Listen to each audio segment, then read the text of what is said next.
Il y a peu de femmes sapeurs-pompiers je vais dire, professionnelles. Il y en a un petit peu plus sapeurs-pompiers volontaires. Vous êtes tombé parce que vous avez chuté, loupé la marche ou parce que vous avez fait un malaise? Le secours à personne représente 80% de l'activité des sapeurs-pompiers aujourd'hui. Tous les jours, on est formé, c'est-à-dire que tous les jours, on fait ce qu'on appelle la formation de maintien des acquis.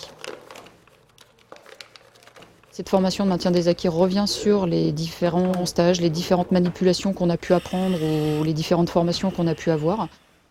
Plus tu as de modules sur la corde, plus tu vas vers la sortie. Donc c'est vraiment un métier où tous les jours on est formé, il y a une remise en cause perpétuelle. Ce matin, la formation de maintien des acquis, donc ce qu'on appelle nous manœuvre dans le langage courant, c'est l'utilisation de l'appareil respiratoire isolant, un appareil qui nous permet de rentrer dans un milieu qui est enfumé et de ne pas être incommodé par les fumées. Donc c'est un dossard avec une bouteille d'air et derrière, donc ça pèse à peu près 13 kg. Donc l'entretien physique, oui, c'est nécessaire, de par la profession qui reste physique. Le fait d'avoir des compléments musculaires ou aux résistances cardiaques, c'est important pour nous. Être une femme chez les sapeurs-pompiers, c'est surtout avoir une complémentarité avec les collègues. La femme n'aborde pas les choses de la même façon. Dans le cadre des interventions en équipe, ça nous permet aussi d'apporter des idées nouvelles. Le relationnel n'est pas le même non plus avec les victimes. Le régime de travail, c'est 24 heures de travail pour 48 heures de repos à raison de 90 gardes de l'année. J'arrive facilement à concilier ma vie professionnelle et ma vie familiale dans la mesure où 90 jours, tout le reste du temps, je peux être à la maison, accompagner mes enfants à l'école, les suivre dans leur scolarité, les accompagner sur toutes les activités extrascolaires et ça c'est génial. La dangerosité, c'est quelque chose qu'on occulte, que moi j'occulte. Je pars du principe où quelqu'un qui va sur la route avec un camion, il a autant de danger que je peux avoir. Moi, j'ai été formée pour ça. Tiens, on peut repasser un coup sur la tension qu'on a utilisée tout à l'heure. Là, on vérifie le matériel. En fait, le matin, à la prise de garde, normalement, on va vérifier tout le matériel qui est présent dans l'ambulance. Matériel qui va nous permettre de prendre en charge les victimes. Donc, on vérifie qu'il ne manque rien.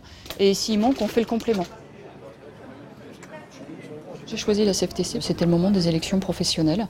À ce moment-là, on m'a demandé de me mettre sur une liste, donc je ne savais pas du tout ce qu'était un délégué syndical. J'ai été élue et je me suis vraiment pris au jeu. Aujourd'hui, donc, je siège à la fois dans les commissions CHSCT et commissions techniques paritaires. Il y a des valeurs familiales qui sont assez intéressantes au sein de la CFTC. Je dirais que c'est un syndicat réformateur. Et c'est plus ce côté-là que j'apprécie, le syndicat qui va faire des propositions, qui va travailler en amont, qui va discuter, qui va poser les choses, qui essaye de mettre en place des politiques gagnantes-gagnantes. Avec ces mots, Alexandra nous a parfaitement résumé ce qu'est la CFTC. Un syndicat qui propose des solutions concrètes pour répondre aux préoccupations des salariés et de leurs familles. Qu'il s'agisse de conditions de travail, de formation professionnelle ou de conciliation des temps de vie.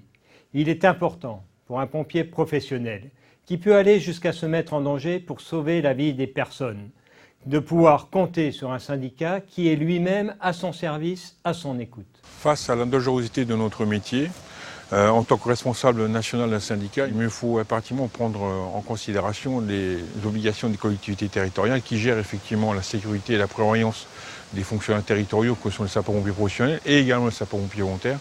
Et je tiens effectivement à mettre en exergue le rôle des partenaires sociaux et de notre organisation syndicale pour accompagner les sapeurs-pompiers de France dans ces démarches au travers des comités d'hygiène et de sécurité.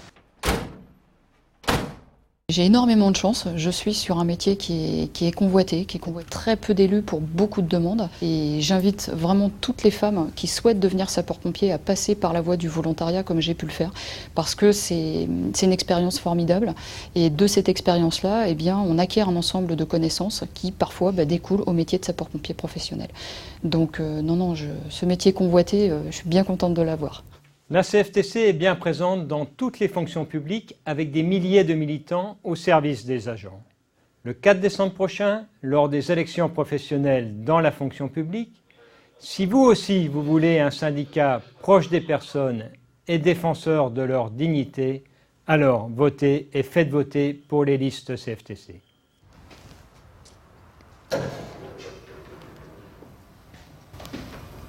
Mon truc, c'est de vous inviter à être acteur de votre propre sécurité et en ayant ça en tête, je pense qu'il y aurait déjà beaucoup moins de drames.